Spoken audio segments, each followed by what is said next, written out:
I like to introduce today's guest by reading directly from his website. When I was 10, my mom left our family. 3 years later, at 13, my dad did the same. Then my younger brother and I had to figure out how to deal with the world.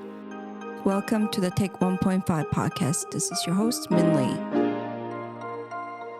We have Dawren from Bespoke Life Consulting with us, whose core mission is simply to help others. My name is Dawren, and I live in Orange County, California, and I just turned 40-year-old, and I work as life consultant and life coach for youth, and I also do public speaking. Welcome, Dawren. Thank you for agreeing to Thank you. be here. Yeah, I found you on the interview with Soft White Underbelly, Yes. and I thought it was so powerful. I just went ahead and messaged you out of blue, but you were so gracious to accept the invitation and willing to share your story with us. Thanks again for being here. Thank you for the invite, and thank you for watching my other interview. And your podcast is about 1.5 generation, like me, myself. So I like to share more about myself, and if you have any other question, I'm happy to answer as well.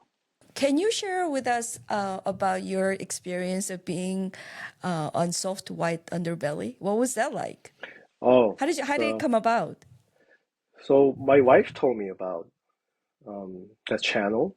I contacted Mark, and he likes my story, and so he scheduled the interview right away, like a few days later. Yeah, it was like I couldn't believe at the time either, because I never shared my story with anyone, but I was Oh, ready to, because yes. I made up my mind at the time that Mm, I want to let my story just go out there, be out there. Some mm, people might pick it up as helpful. yeah. So it was a great feeling, and I told you, like, also I only share part of my story, Mm-hmm, but Mark told me that you should write a book about my life, and mm-hmm, so I'm writing a book about my stories, and many people comment me graciously in that video. So I'm really thankful for everyone who and encouraged me in such a way. mm-hmm. And I also noticed that many Asian American um, came out to tell me that it was like courageous to tell Yes. everyone my story, because we know that it's Asian culture that you wouldn't open up your story, but we rather just keep it to ourselves. So that's what such another inspiration for me, that oh yes, Asian American here need to hear a story like this more, because we should open up more. More men are ending their own lives than females. So it's not a shame to share that you're going through a hard time. That was so courageous of you. And I'm so glad you did. Thank I did not know that that was the first time you were sharing. That must have been really scary for you. you. Yeah, it was. Yeah. And you were so honest and vulnerable, and the that hope in you, it really transferred through your talk, and you were so calm and in sharing about your story, and it was very, very encouraging and eye-opening. First, happy birthday. When I turned Hmm. 40, I really felt like it was a second half of my life. It was Yes, very yes. exciting. Yeah, I like to start my 40 exploring a new path, Mhm. and I'm doing something new as well in this field. So yeah, I'm happy to start second half of my life. Are you married? You married with children? Yeah, I'm married and I have two little boys. Such a blessing to have kids. What kind of father are you? What would you say? When I became a parent, like someone told me that this is our first time parenting. So you just constantly have to try and get better, Mm, grow, and I focus on personal growth mm, as well. I'm still far from being a best father, Hmm. but I'm trying each day. Yes, each day. Hmm. We Hmm. practice each day. Yes. Take us back to the beginning. I read the first line of your story from your Yeah. website. Share with us about your life in Korea and when you came to the States. Yeah, I was born in Korea. I had my younger brother, 3 years younger than me. And as you read from my profile, my mother left us, and my dad did the same after 3 years. At the time, my mother was in a hard situation because my grandma was really hard on her, and my father was writer, but he didn't have good income at all, and he was very violent, so she couldn't handle it, so she left us. So it was like three of us living together, and we were moving to smaller houses each time. And then my dad told us that he will go to Canada to make some money. Mm-hmm. And at that time, I was really young and I didn't know that was unordinary. I Mm. didn't know it was, I was like, just like everything happening to me was ordinary thing to Yeah. everyone. So I didn't Yeah, that's think all you know. Mm-hmm. that was a big thing. So he left us too. So it was my brother and I were only living in the little house. And we still, went to the school. We cooked together. We barely washed ourselves. That's Mm-hmm. like we didn't really think about, cleaning the houses and doing dishes every single time. And in Korea, you have to wear a uniform for school. So Mm-hmm. I only had one shirt and pants. So every night I had to like wash it myself with my Mm-hmm. hands because we didn't have hot water either. So I had to make it boil water and like bring it in. Maybe that's why we didn't really wash every day because like it Too was much such a, trouble. yeah, too much work to do. Mm. So we still got help from our family. So we got some money financially because we had to pay rent. But eventually we were shuffled around our family members. And later on, my dad invited us to US, thankfully. So my brother and I moved into my dad, and he was remarried to stepmother. So it was then four of us living in the house.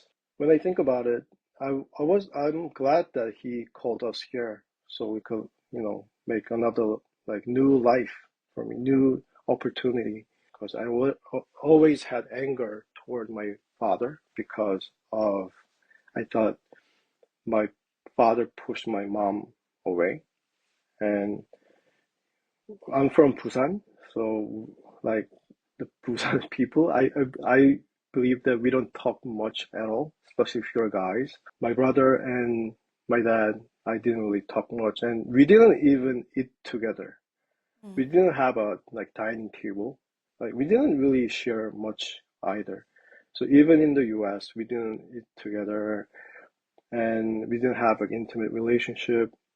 And few years later, my father divorced my stepmom, and at the time, I got accepted to graduate school. I wanted to study more, Mm. but he quit his job. He had trouble in at his work, so I decided not to pursue.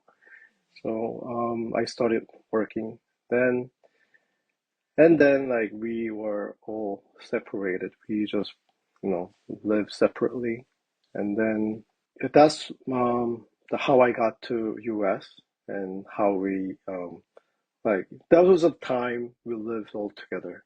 Mm-hmm. That was the only time. Yeah, and Yeah. I'm not sure if I shared this on the Soft White Underbelly because I didn't even watch it. I it's quite like embarrassing to just watch myself talking Sure, sure. with Yeah. like bad memories. So 3 years ago, I went back to Korea Mm-hmm. and to spend time with my mother. So I see. yeah, so it was first time I lived with my mom after she left us. Yeah, I spent my mother at that time for a few months, and that was great time. And I learned so many things about life, and that's how I came to learn that I should forgive people to find myself peace in me. I found a way to talk to myself, like younger me, who were hurt with all the bad memories, and that's why I got to talk to my dad before he passed away. I forgave him too. I forgave my mother, and I even forgave my grandmother, who was really hard on everyone else in the Mm-hmm. family. And I also shared about my cousin who passed away recently. And it's still hard for me to talk about him or think about him, but he gave me that event gave me a lot of inspiration or purpose to help people. So, how old were you when you came to the States? Were you in It high was school? it was 16. I was 16. Uh-huh. So I started from the freshman in high school Mm, again I because I see. wasn't speaking English at the time. Mm-hmm. You're Mhm. already in 중학교 in Korea. I was in high school, so it's Oh, you were in high 고등학교. school in Korea. Yes, yes. Okay, okay. Mhm. So 13 and 16, those are very formative years. What were you feeling when you came to the States at 16 to see your father, whom you don't even know that much? Well, I don't think I was very excited to come here because I didn't know what to expect, and I knew he got remarried, have to live with someone new like stepmother. The environmental settings are different, and I couldn't speak a bit at all. And I remember the first year I was in high school, I always told myself I'm gonna go back to Korea. Mm, But after 1 year, I found this place great. People are more laid back. I could feel myself, I could do something in the States better than if I stay in Korea. mm. You felt like you had more opportunities, maybe? Maybe I could, Mm. cause you got to learn American Dream. Even at the time, I didn't know Mhm. what it was, Yeah. but people were talking about it even in high school. And I was in ESL class, and they were talking about like how they want to do in the US. So maybe that Mm. sparked few idea. I see. Mhm. So what was your American dream then at 16? I'm not really sure, but Mm. like I didn't have like a job title that I wanted to be, Right. but I remember I always wanted to help someone. That's Mm. the mind I always had in even in high school here. And even after I got a job, because I had to work, Right. my father quit, right? I also remember talking to my wife. Um, After we got married, this is what I want to do. Like, I want to help Mm. people. Like, I want to pursue more study. But I knew it was like quite pressure for her to take because I had to quit my job and like which was stable. But look at me now. Like after having two kids, Right. I finally pursuing my purpose, and like I'm really happier than ever to do this. Hmm. I am so curious about your background. People who have childhood trauma, Hmm. complex trauma, carry that. Yes. Yes. But you went back to Korea and Hmm. spent some time with your mom, Hmm. and you learned or decided to forgive her, forgive your grandmother, forgive your father, and maybe even forgive yourself.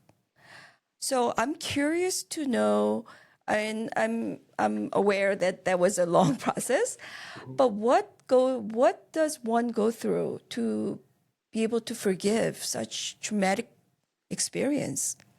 and people who caused it? I believe that everyone has to find right time, have gone through like self-reflection time, but it's really hard process. But if you want to let go of the hatred, like the negative energy, you have to let go of the things. But if you want to let go, the best thing you could do is forgive. But I cannot just like tell them to just forgive someone because they might not be ready. I wasn't ready to forgive anyone. I didn't even think about it. So even though I had traumatic experiences, I try not to like think about it most of the times, but it just came back. But I just pushed it away. I try not to think about it. But I'm still living in that anger. I didn't want to talk to my dad. I didn't even want to mention about my grandmother because they gave me those traumatic memories. I talked to a therapist too, and Mm, so I learned if you want to let go of things, you have to forgive. And at the time, I was ready mm, to just give it a try. First thing I did was to forgive my grandmother. So she was already passed away. So I went to where she was buried. I mean, it was just me talking, and I forgave her at the end. And I cannot articulate that feeling. It was such a wonderful feeling to let go.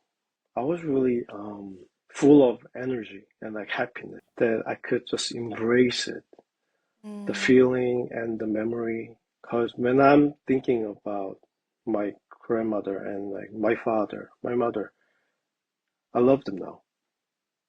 It's such a weird thing for me to say now, Yeah. because I cannot imagine doing this in the past. At the time, I was like 37-year old or something. I mean, you still need to take some time maybe if you're not ready. And if you feel like you're ready, you could just give it a try, Mm. because it's best way to let go of your pain. And those pain you could sometimes turn into your purpose too. So is it time that you need?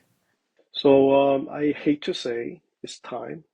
You know, when many are suffering from their relationship breakup, we often say just wait a time, right? But I hate to say that because like they're dealing with they know the answer, but like they don't want to wait for it, and like Mm, anyone can say the time. mm-hmm. So time, yes, time will cure a lot, but you also need to learn about yourself. Okay. You cannot just push back, because like the bookshelf in the back, those books are one of your memory, and suddenly it'll just pop out. You'll Mm, never go away because right. that's part of your life. But if you embrace it, that's part of you. You don't even have to forgive them. You could just like Mm, let go of that feeling. Stop hating. You might find peace. Like I want people to take time for sure, but mhm. also want take some time to reflect on your life. That's very profound. So time, self-reflection, and Mhm. embracing what is the truth. It sounds like a very active attitude of being healed. Because I want to add that, and then you have to be actively look for your values too. When I do exercise with like my clients, they get to learn about themselves because they never thought about their core values because they were just busy living each day. And then you realize that, oh, this isn't the life I want to pursue. I don't mean that it's too late, but you could start looking for it. Like I could do this exercise with everyone who's listening this podcast, that Yeah. you could write down values like you that you care about, such as family, friends, career, or respect, anything you Mm-hmm. could think of. Mm-hmm. And then you could prioritize. First one could be the most important thing in your life, Mm-hmm. and just like number it and take three values and think about what you want to achieve for that value. See. As you do that, you could find another you, maybe. You know you love your family, but what's beyond that? You could align those values to your daily action or even your job. Actively look for it. Yeah. So you coach people to find their Hmm. purpose, values by maybe organizing and going through these processes. What are your three core values? That's a great question. The first thing is family. The word family didn't mean anything to me back then. My friends talked about their family members. I found like didn't mean anything. So like that's far from me. I always made distance from the word family and happiness. I knew back then, even when I was young, it's not for me. As I'm having marriage life and I have a kid, now I know the meaning of this word. So family is first. And the second one is my current job because I want to help people and that gives me energy and motivation. As I Yeah. said, I'm happier than ever because of that. I found my purpose. So what I do really matters and I tend to have a bigger dream for this. Of course, I have to make money to support my family, but to be successful in my business, I have to pursue it daily, and it gives me energy. And I should have said it first. This was I mean, before family and my career, the first thing actually I have a faith, and I didn't realize about being faithful. I'm a quite new Christian actually. When I first married to my wife. She's Christian and she talked about God. And I mean, as I grew up, I was really against God. I thought like, and I could only trust myself. How can I trust anyone else? And people are, what everyone's going through from my eyes, it's not fair because Right. good people get suffered and like, why is God doing such a thing like that? I didn't understand. I still don't know a lot of stuff. I became faithful. I mean, I could say like good Christian for myself. So maybe those three things are my core value. God, family, and what you do, your Yeah. calling. Yes. Bespoke life consulting. Hmm. How did you get started and what kind of services do you provide? Yes. I'd like to talk to them about how you can transform your pains to purpose, because that's what I came through. But I always hid my past, my weaknesses, but now it's greatest asset for me. Yeah. And I believe that people can do the same because I've done that. So I talk to them how they can transform themselves. Also, I help parents who's having trouble dealing with their children while I'm mentoring the youth, teenagers, 30-year-old. The biggest service I provide, I try to find the purpose of the people. I think there are two kinds of people. That one is they don't have direction in their lives. They want to have better lives, but they don't know where to go. And the other one is they sort of have direction. They want to pursue something. They want to be someone, but they do not know how they can do it. But like I help them go easily because transformation is not easy thing, but Yep. I make it simple. So that's what I do. And for example, there's a tennis player. He sees Roger Federer or Djokovic win the Wimbledon or US Open. So now he has like image himself raising that trophy himself in the stadium. He has the vision. So that's his direction because that could be his goal. But in order to achieve it, he needs to hire tennis coach. So tennis coach will help him being Yes. here to there. But at a certain point, he also feels stuck again. So he has to hire another one. So what I do is, no matter if you have direction or not, if you have life purpose or not, I come in and we do assessment and Mm-hmm. practices, and I bring them out the best solution possible Mm-hmm. to find direction and their purpose of life. So that's personally what I do with everyone, and Mm-hmm.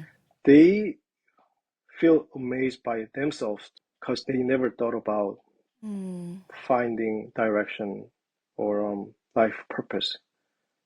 Yeah. So my key point is to help people, but help them find the life they love, they deserve.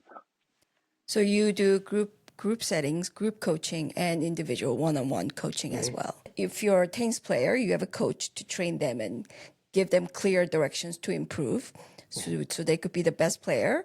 So likewise, you coach your clients so that they could be the best version of themselves. Mhm. Why is it so important for you that people find their purpose and have direction? Because I was the kid who didn't have no direction and no purpose of life. And I still have the photo when before I came to US. It was for the exam for my body to submit to US government. With the picture, my face is like he has no spirit in his eyes. I was ashamed to show it to anyone. I mean, I didn't show until I decided to show my wife. Like, So you were 16 and you knew that you recognized it in oh, yourself? actually, I found that picture after I moved here, Oh, okay, like a okay, but long you're way a little after. older. Mm-hmm, But mm-hmm. at the time, I didn't have any clue. Yeah. I looked Wow. like that, Uh-huh. and because of the life incidents I had throughout my life, Mm-hmm. and especially when I lost my cousin, because I believe he could have had better life. I still think about time like, oh, we could have done this. We could have do this all together Mm, if he's still here. What if I was doing this job when he was still alive? That's heartbreaking still. But he gave me purpose, and I was one of the only family member to take care of him. So he lived right. close by. So I took care of him, and like he's my cousin brother, and his mom, like my aunt, helped us a lot financially when we were in Korea too. Mm-hmm. So I wanted to take good care of him, and but he was having a hard time in Korea. So he came, things didn't work out. So he's gone now. So that's why I believe that I want people to find true meaning of their lives, and we all go through the darkest time. I also believe that we could also find the tiny bit of light in the future. The light could come to you, or you might find a light, and that light could change your life. So that's why I want people to enjoy their life by finding their purpose, their meaning. Mm-hmm. It doesn't have to be big, but as long as they enjoy their life, because we have one life. Yeah. In the way, I want to save people. Yes. On your website, your mission says to help others. I thought it was very powerful, and I felt your heart, that desire to really be influence others, maybe even get them out of that dark place, because maybe you know what that really feels like and what that really means to some people who are still in darkness. The guide to guide them out of that place is what I saw and felt through your interview with Soft White Underbelly, and also reading your website and hearing from you. I thought that was such a beautiful and inspirational story that you carry, and it's very powerful. Thank you. Mm-hmm. When I was in the darkness, I didn't know I was in the dark. After I got out of that, I realized that it could be different for someone too. Merely for the interview, I wanted to share it, to let go of my past too, but Mm-hmm. to let others know that there's a hope. I've been there. I'm sure there are many other people who suffered harshly than Yeah. what I went through. But I'm not comparing anything, but I still want to give other people who might find helpful. Is this so powerful that your story, like you said, your weakness or your pain has become such a great asset for you? Mhm. So now you want to be guiding light that maybe you hoped that somebody was for you. Yeah, I'll be happy to help as many people as Uh-huh. possible. Yeah. So what do you hope to accomplish, and how do you hope to help others here and beyond? I'm committed to help people. I am committed to learn more about life, how can live better with the purpose. I'm gonna keep making content and talk to people. And someday I like to talk in front of people, like as many as people possible Mm-hmm. to spread the positivity and hope, and especially to younger generation. I oftentimes talk about resilience. It's like setting up good default. When your phone gets stuck and freezes too many times, you have to restart. You have to reset it. I thought I was doing really well because people have been telling me like, "Oh, you're doing really well. You're a really good guy." So I believed that until my college year. So I was making progress, but when life challenges hit you hard, you go back to your default because you just collapse mentally. But my default was like this low. Mm, When you go back down here, it's really hard to go back up. You sure. need to find confidence that you could do it again. You have to find self-compassion, self-love. So I learned that having resilience is making a better default. Grow. If you find yourself like upgrading your default to this level, even after you fall down, easier to go back up again. I try so hard to be tough. I try Right. to fight off the storm. Resilience is finding peace in the storm. No matter what goes on outside, you have to find the peace. Mm. So you need to find the peace. You need to find the resilience in you. Wow. Can you say that again? Resilience is finding peace. Is that what you said? Yes, yes. Huh. Because That is very profound. I fought too hard. I pushed Mm, myself too hard. False belief that I had. If I get to go through the hard experiences, I grow up. That's true. But I did it too excessively. My mom told me certain thing, and hmm. that was embedded in my head. So What was that?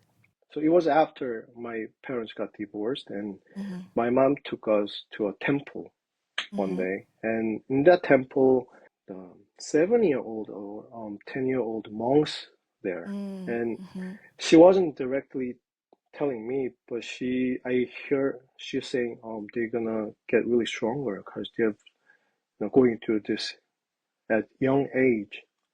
So Mm. somehow that saying got into my head. I looked for all the extremes. Yeah, even when I was in college, I wrote down, I want to hit the rock bottom of my life. I want Yeah. to go through hard things so I could get better. I mean, Become sort of, stronger. Mm-hmm. yeah, I still believe that like, we need to have certain thing to go through so we could grow up from it. Mm-hmm. Mm-hmm. But I was actively like, I was like looking for it. And Mm. so that's what I like, one of the practice I do with my clients that many people have like false belief they still carry, but you have to reevaluate if that belief, because I found my source. It's not from my experience. It's rather came from my mom's Mm-hmm. of saying it. So that's one of the things. I see. I see what you mean. Like self-sabotage Oh so yeah, that you think that this will make me greater. This will make me stronger. I think I know what you're talking about. So I was Ah, pushing myself too hard. I had mm-hmm. like highest standard on myself. Yeah, I yeah. remember like grading myself daily, like how I did every day. Oh, I had wow. criteria so big, Wow. and I have to make scores daily, Oh, my weekly, goodness. monthly. I know Yeah, it, but I liked it at the time because I yeah, thought it yeah. was pushing myself to be a Sure. great person. But I did too far. And Yeah. as I said, like I was trying to be tough, but when Yes. life hits you hard, you fall, you Yeah. collapse. Yeah. I wasn't It's ready. your Yeah, it's your defensive mechanism. We all have that, right? yeah, yeah. It's just to the extreme that I know when I hear just now you're sharing that, my heart just breaks because I think I kind of understand where that came from. So that's heartbreaking.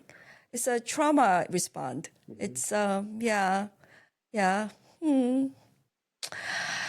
But now you're here, Mhm. looking wonderful, have two wonderful boys and a wife, and Yeah. doing all these wonderful things.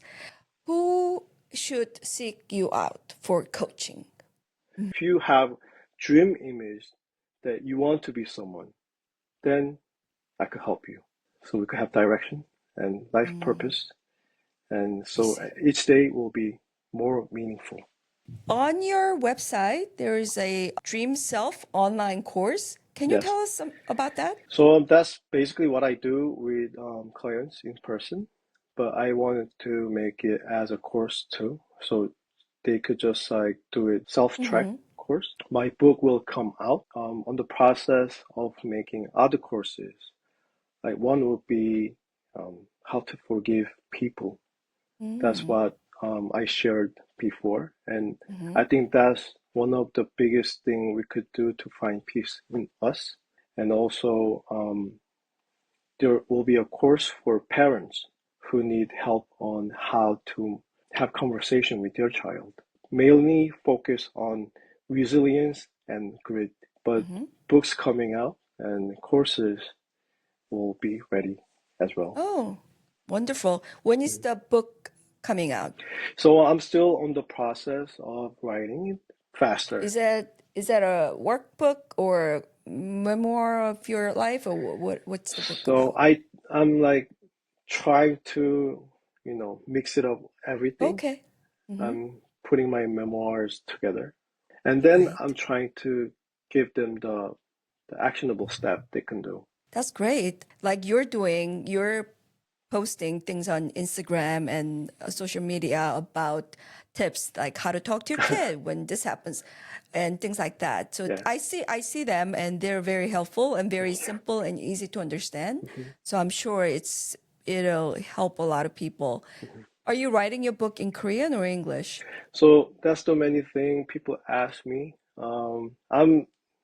I'm planning to like publish it in Both? both language, Uh-huh. but I believe that I have to write in the language I'm feel comfortable with. Yes. So that will be Korean for now. Okay.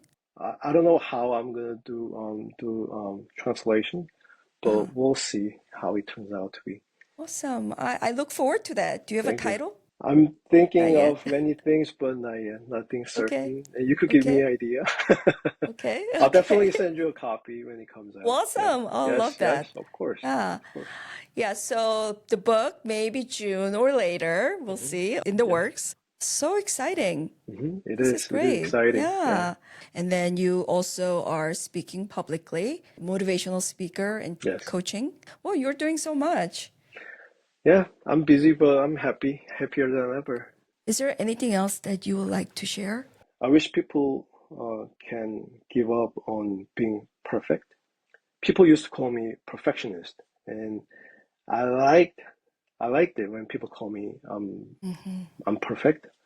Mm-hmm. But being perfect requires so much energy, and you put yourself like too much like high expectation, Mm-hmm. and you feel pressured by others because they expect certain level of Yeah, outcome from you. sure. And sometimes you cannot even start a thing because Mm. you feel you're not ready. So being perfect can give you impression that you're detail oriented, you're professional, but sometimes it just, hold you back, like lower your expectation and accept the fact that nobody is perfect. I still like myself. Hmm. So I think that's what people should realize. What a relief, Yeah, right? right. I feel liberated. You don't have to be perfect. Mhm. No, not at all. Not at all. Mhm. Well, thank you for sharing your message, your story. I really feel a lot of people could relate in many, many ways. And hopefully they'll be able to see the light like you Yes, did and yes. see hope. I hope so. Yeah. Mhm. How can people find you? Where can they find you? They can go to my website, bespokelifeconsulting.com, or you could just find me on Instagram. It's my full name. Handle is Dawren Seo. I will put Doran's contact information in the description so you could find him. And don't forget to like, subscribe, and comment on our YouTube, Spotify, and Apple. Thanks so much for joining us.